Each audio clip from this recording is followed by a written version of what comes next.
I haven't botched a landing that badly since the time I tried to be fashionably late to a toga party and wound up mistiming my arrival in Pompeii.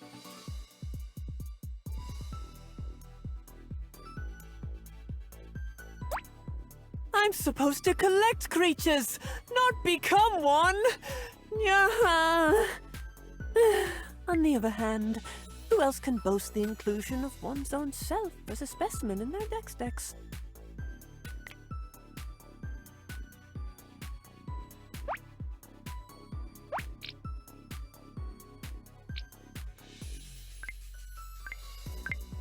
Oh, my Newton. Poor old girl's been reduced to scrap. And before you ask, yes, my Newton is a girl. She told me so herself. Her AI is very advanced, you see. Either a cat hair found its way into the Newton, causing a DNA splice error, or my scarf got caught in the steering and knocked me into a parallel reality where I'm a cat. We may never know. Without my Newton, I may be stranded for a very long time. Speaking of which, just how slowly does time move when it's in the right order anyway? How am I supposed to travel now? I've read extensively about commercial airlines in this century, and nobody is putting me in a kennel in the hold. Or worse, making me gate-check my carry-on. Out of all my wacky, periodically quasi-educational adventures, being subject to involuntary transmogrification is a excuse me, new one, at least. I'm looking forward to it. Wow! I can't believe you assumed I was showing you my belly because I wanted you to pet me?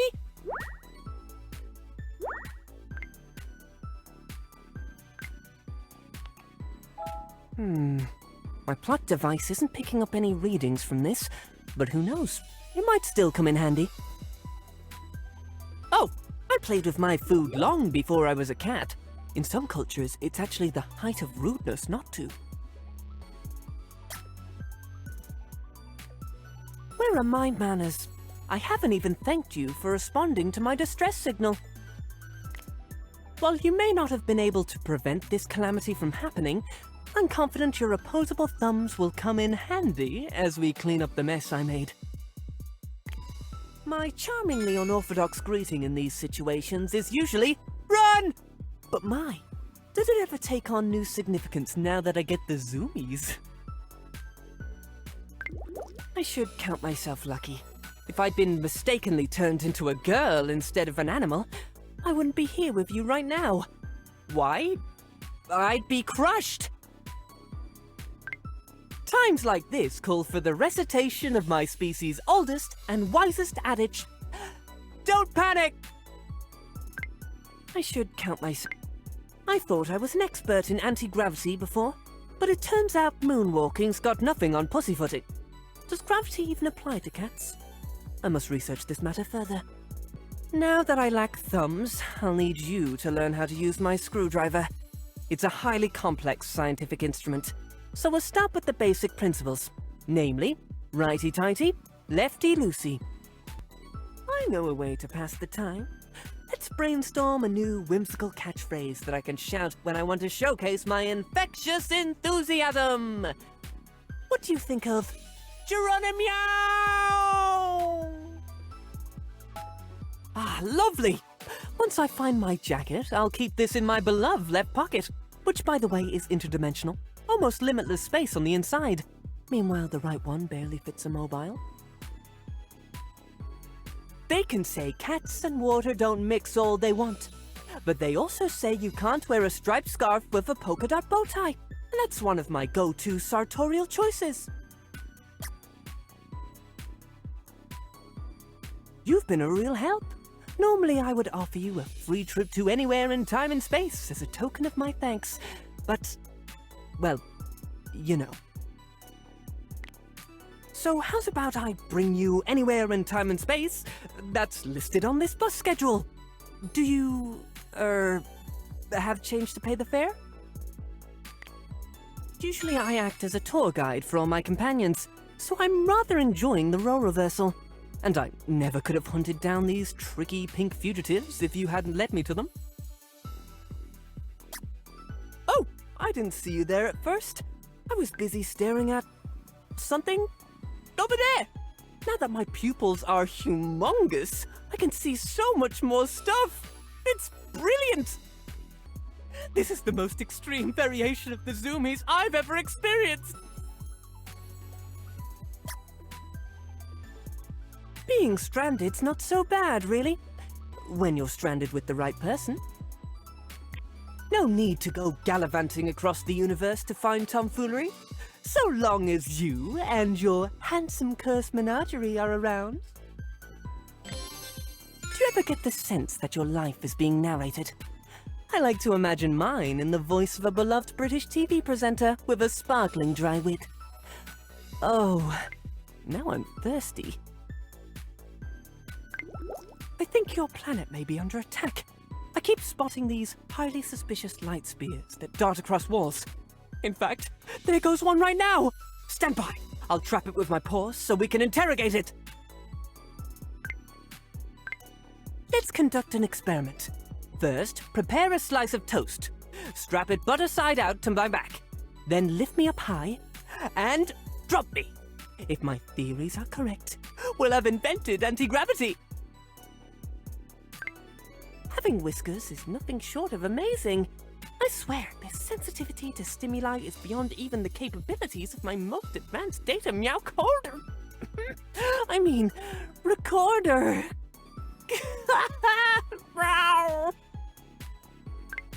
Being an animal has allowed me to gather so much more data for my Dex. The nuances of etiquette around smelling one another. Now there's a discourse I'm eager to get to the bottom of. How strange. Normally, I love to give passionate lectures about all my many varied special interests. But since crashing here, I find myself exclusively speaking in short, pithy quips. Have you heard of the show Antiquated Aliens? All those episodes, and yet none of them featuring yours truly. Frankly, I'm offended. If you wanted to show me thrills and chills, you could have just placed a cucumber on the floor in my peripheral vision. You'd make a rather interesting case study for my Dex. The way blokes in your proximity are all eventually struck by the same affliction. A kiss to break a magical curse, but I'm clearly more of a sci-fi chap. At least, I think I am. The precise genre of my origin story is a bit of a question mark. If any significantly advanced technology is indistinguishable from magic, then it stands to reason your kiss could work on me too. Only one way to find out.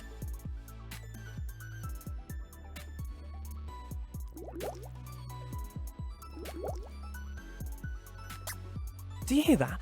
My plot device is whistling like a kettle, which either means your planet is experiencing a large-scale alien invasion, or it's tea time. I can't decide which is more exciting.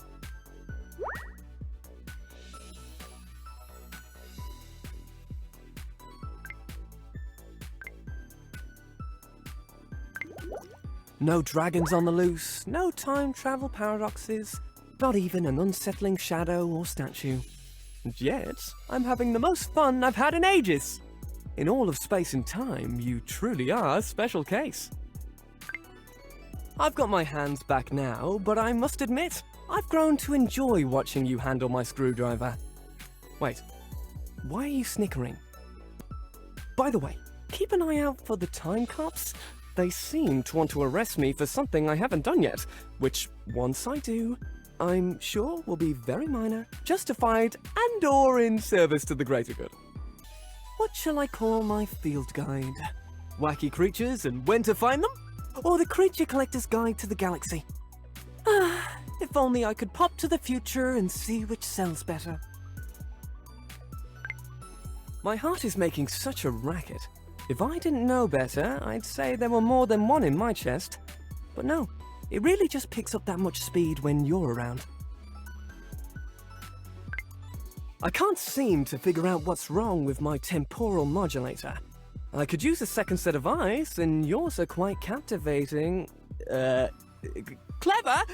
So would you take a peek for me? Please? My usual methods of earning money all involve time travel. So I suppose now I'll have to find what your species calls a job. Ah, you seem to have several. Can I have one of yours? Now that I like. Oh, no wait. No, I don't like it. Oh, I beg your pardon. It would seem I'm still part cat in ways beyond the ears and tail. Ah, an absolutely fascinating artifact if I've ever seen one. How did you know I loved antiques? I've eaten cheese toasties with Louis XIV and drank wine from the grapes ripened by a red dwarf star. But that perfectly ordinary dinner with you was by far my favorite dining experience. I suppose I could always give you a turn to show me the stars. Your perspective might be a bit more grounded than I'm used to, but by golly, the view is even more spectacular. I keep getting these urges around you, so I might as well come out with it. I'm a handholder. I see someone worth taking on an adventure, I have to dramatically offer them my hand. I've discovered that your permanent residence appears to function as some manner of gravity well for smiling cardboard boxes. I must study this phenomenon. With my butt. By sitting in them all. Brilliant! I can't wait to take this apart and put it back together again. Is that not what people usually do with gifts? I can't get over the absurdity of using a swan as a mode of transportation. And you're sure it isn't some manner of timecraft with a faulty codfish circuit that caused it to be stuck camouflaged this way?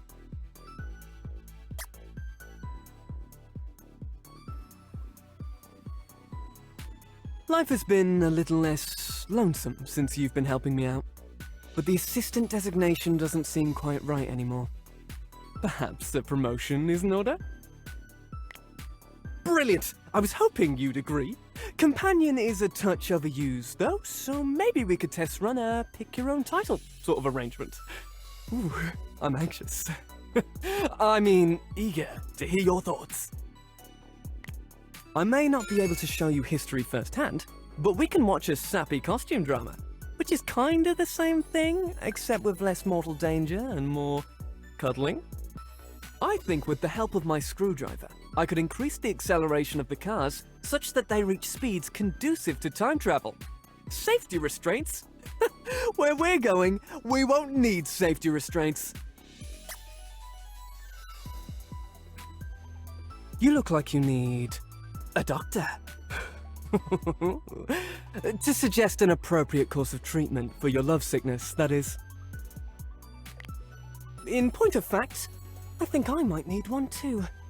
Where's the nearest phone box for us to call upon one? For many creatures, courtship requires a strictly defined pattern of behavior. I much prefer the human concept that you can just kiss someone because they're cute. Speaking of which, mwah. I must admit, the closer we get to having my Newton back in working order, the more I don't want to go.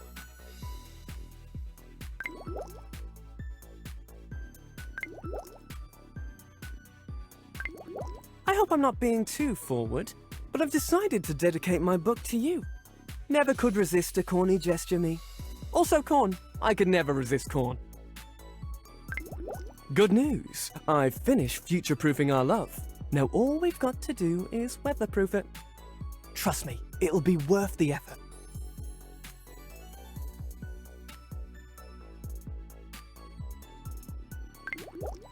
Whenever people find out about my twin livers, they salaciously ask me, what else do you have two of?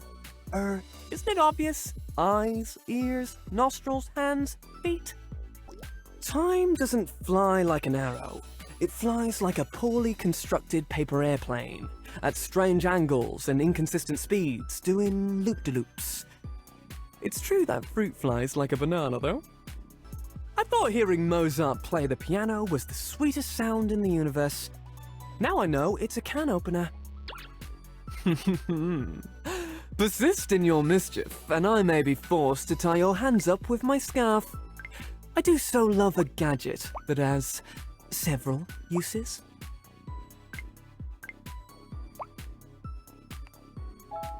Is this what happens when you stick around long enough for people to get to know you? They give you presents you really, really like. Noted. I swear to you, my companion, you were never in any danger. I've defeated far more grisly mechanical clockwork monsters than these before. All we have left to do is attach this supposedly plug-and-play Y-shaped thingamabob, and my Newton should be restored to full functionality. I'll be able to resume my mad lad travels across the universe. That's assuming you'll come along, of course. Adventuring just doesn't hold the same appeal for me anymore, if I can't have you there as my constant companion and co-pilot. By Jove, that did it! We did it!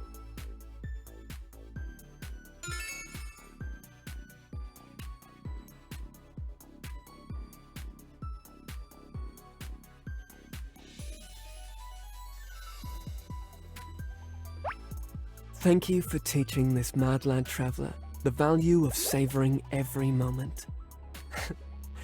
I thought my life's great adventure was somewhere out there in space-time, but it turns out it was here, with you, Reece. Where to next? I'm thinking anywhere and everywhere, as long as it's with you. My, that was romantic, wasn't it? To don such an intricate disguise, not as an act of scientifically justified subterfuge, but as a way to delight the senses and inflame the imagination. I've always fancied myself a scientist, traveling in the noble pursuit of knowledge. But after everything that's happened, I rather think I've been more like a stray cat than anything. Now this cat has grown quite taken with the idea of having a forever home. And a special someone to always come back to. That's you, by the way, in case I'm not being clear. You are my home. Where to next? I'm thinking anywhere and everywhere, as long as it's with you. So, I was thinking, you and me going on a vacation to that parallel cat universe, so we can nap whenever we like, wherever we like, for however long we like. I know a great all-inclusive that does unlimited catnip. Sometimes I wish I was still a cat, just so I would be small enough to curl up in your lap. I suppose we could still give it a go, and if I fits, I sits. Are you sure you don't have a Newton of your own? Because every time you look at me, time seems to stop. I went back in time and got you this. It's a new sonnet by Shakespeare written just for you. 'Tis true old Billy owed me a favour, and I could think of no better way to redeem it. You and I are quite the match. I collect creatures and you collect, well, the hearts of blokes that have turned into creatures. Forever is a long time, but when I think about spending it with you, it still doesn't feel like enough. Some travelers never go anywhere without their towel. I'm not going anywhere without my... you. I'm feeling like a low-key sort of evening. Let's say we only travel back in time 200 years instead of 2000. You know, I think this might go down in history as the best ending to a crash landing the multiverse has ever seen. Oh! You make me all wibbly-wobbly, feely-weely. Oh, I just love you so much! I want to hold you and squeeze you and put you in my Dex forever! A trip to Paris is always romantic, sure, but have you ever been on a date to the opening night of the Eiffel Tower? Would you like to? It's been confirmed scientifically. The plot device says you and I are destined for true love and hijinks until the end of time. In all of time and space, from the tombs of the great pharaohs to the dazzling alien bazaars of the Diamond Galaxy, I could not hope to find a greater treasure than this. How much more, and in how many ways can I grow to love you? One might as well ask, how many stars in the sky? How many grains of sand in a desert? Hold on, I think I've got a machine for that. There's days I'll merrily cross the universe itself to chase after new creatures. And then there's days the furthest I'll go is across the street to chase the ice cream van. The lad's gotta have layers. I'm feeling like a low-key sort of evening. Let's say we only travel back in time 200 years instead of 2000.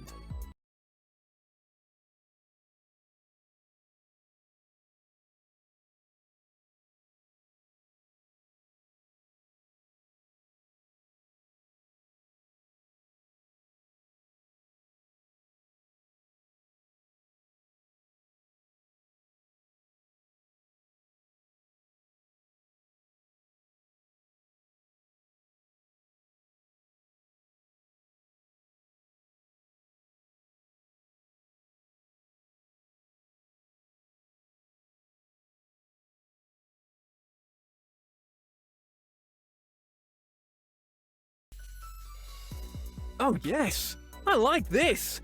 Very freeing. Lots of room for movement. Are you sure you don't have a Newton of your own? Because every time you look at me, time seems to stop. Oh, are we doing touching? I love touching. Especially the way you do it.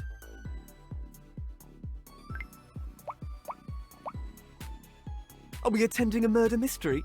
Ooh, I love those. Gives me a chance to show off my showing off skills. Don't worry about the future. Slow down and enjoy the moment. We have all the time in the world, my love. And now that the Newton is fixed, I can say that literally. It's a tickle fight you're after, is it? Well, I should warn you. I have a mustard belt in the ancient art of counter-offensive tickling. Have at you!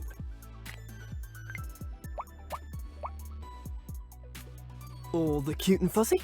None of the irresistible urge to wiggle my butt and pounce on things. Okay, a fair amount of the urge to wiggle my butt and pounce on things. It's a tickle fight you're after, is it? Well, I should warn you. I have a mustard belt in the ancient art of counter-offensive tickling. Have at you! Fancy a trip to Renaissance Venice? You haven't been to a masquerade ball until you've been to one hosted by Casanova himself. Molto bene. Oh, that tickles. May I remind you, I'm saying that as a bloke who was able to wear a woolly scarf bare-chested. Now I'm the monster of the week. Don't worry about the future. Oh, are we doing touching? I love touching. Especially the way you do it. Come along, we've got a bevy of beaches to explore. I'm sure we'll fit in a little time for sunning ourselves in between tracking down exotic varieties of crustacean creatures. It's a tickle fight you're after, is it? Well, I should warn you. I have a mustard belt in the ancient art of counter-offensive tickling. Have at you! Why do people always say they love you to the moon and back? Don't they know that's naught but a little jaunt in terms of outer space? Rather like saying you love someone to the corner store and back. I sure hope you do. Can you pick up milk while you're there? Daylight savings time is a sham. Ah, just the person I was hoping to see. Quickly now. I have to throw my arm around you protectively and point my screwdriver at an unseen enemy. Even though it's not a weapon, I just adore a dramatic pose. You're so nice, I could travel through time and meet you twice. No, really. Remember that chap who randomly handed you a balloon one year on your birthday? You're looking at him. Sweetie for my sweetie. I've got a never-ending bag of jelly babies in one of these pockets, I'm sure. Ah, you could not live without your favorite partner in crime. Where did that lead you? Back to me. All my bow ties have been switched out with hundreds of bolo ties. I guess I wear a bolo tie now. A bolo tie's cool. Some mischief maker spray painted the side of my Newton. And to make matters worse, it wasn't half as funny as ancient Roman graffiti. I received a letter today that just said, "I hope one of your creatures eats you." An unorthodox methodology for researching the digestive process, to be sure. But as a scientist, I'm certainly game. Are we being followed? Perhaps it's just a past version of me, attempting to determine the outcome of my love life. Not that I've done that. I think I might have a new nemesis. Or perhaps it's just one of my old ones slightly reinvented again. I'm not afraid of one man. I've fought entire armies and won! Oh, he's capable of worse than PG-13 violence? That might be problematic. That man's got a face that could stop a clock. Well, it's not his actual face per se. It's his expression that's dreadfully unpleasant. Don't you think? Did you see someone trying to tinker with the Newton and pulling out all its wiring? I'd like to thank them. The deconstructed look is very... me.